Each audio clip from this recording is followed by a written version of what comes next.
আমি জননেত্রী শেখ হাসিনাকে শেষ পর্যন্ত আমি চেষ্টা করব তার সাথে থাকার। আর আওয়ামী লীগ মারতে এবং মরতে দুইটাই শিখছে।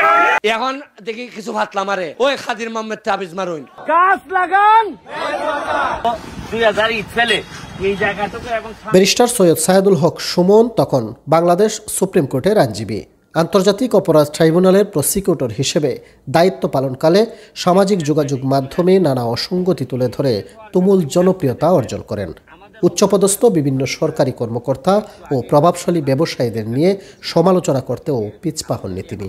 যুবলীগের কেন্দ্রীয় নেতা থাকার পরও নিজের দলের অনেক এমপি মন্ত্রীর বিভিন্ন কর্মকাণ্ড নিয়েও সমালোচনা করেছেন, যে কারণে একজন সৎ ও আদর্শবান মানুষ হিসেবে সকলের হৃদয়ে জায়গা করে নেন ব্যারিস্টার সুমন।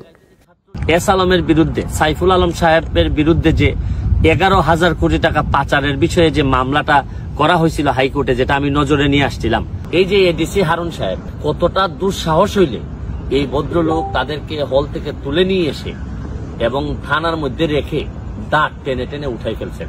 সরকার যে কোনো প্রয়োজনে ট্যাক্স বাড়াইতেই পারে, কিন্তু যারা আমাদের প্রবাসী ভাইয়েরা যারা মধ্যপ্রাচ্যে যায় তাদের জন্য কিন্তু এমনিতেই মধ্যপ্রাচ্যে একটা যাওয়ার জন্য একটা লোকের যে পরিমাণ কষ্ট হয়, তার মধ্যে আরো 4,000 টাকা যদি তার টিকেটের জন্য শুধু দিতে হয় ট্রাভেল ট্যাক্স।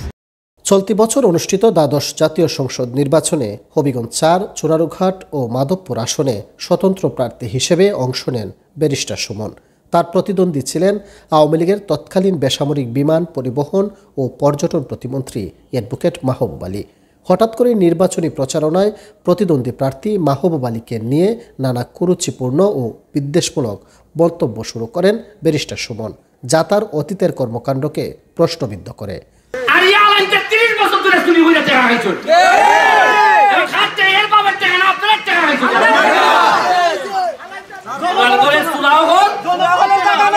যে মাহবাই কেন হয় প্রস্তাব পায়খানার লেগে জায়গা না হইয়া যাই বলে সিনু বাইর করো, মন্ত্রী যদি প্রস্তাবের লেগে সিনু বাইর করো যেমন লাগে, আর এরপরে যদি সব টাকানেকের ভিতরে যদি বাথরুম না হয়, তাইলে ভাইসাব এটা কোন ধরনের মন্ত্রী আমার জানা নাই ভাইসাব। ওই যে বিংরাজ মেম্বার 3টা ব্রিজ বানাইছি তার কথায় অত কাম করছি না নি।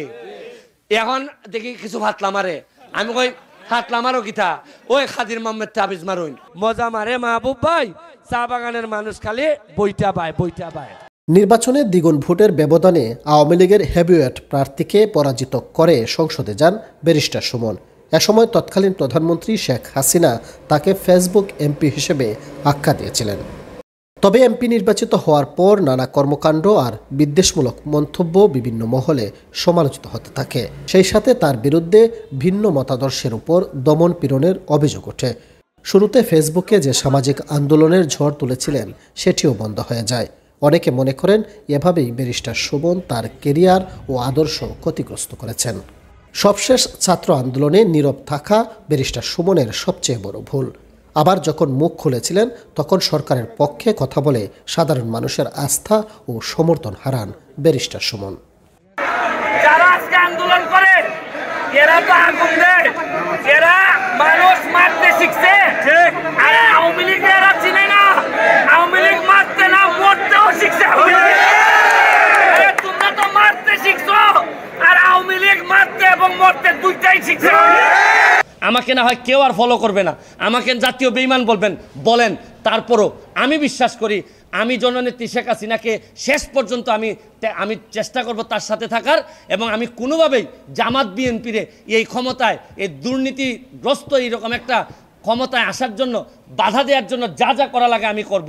সাধারণ ছাত্ররা যদি আমাদেরকে বিদায় করে দেয় দিক, কিন্তু সাধারণ ছাত্ররা এই ধরনের নেতৃত্ব তৈরি করে এই ক্ষমতায় আসুক, আমি তো ওয়েলকাম জানাই, আমি তো এদেরই প্রতিনিধি আমি মনে করি। কিন্তু এরা তো জানে না, এরা আবেগ প্রবণ কইরা কোথায় দেশটারে নিয়ে যাচ্ছে। কালকে যদি শেখ হাসিনা যদি না থাকে, পরশুদিন কি আপনি তারেক জিয়ার আইন দিবেন?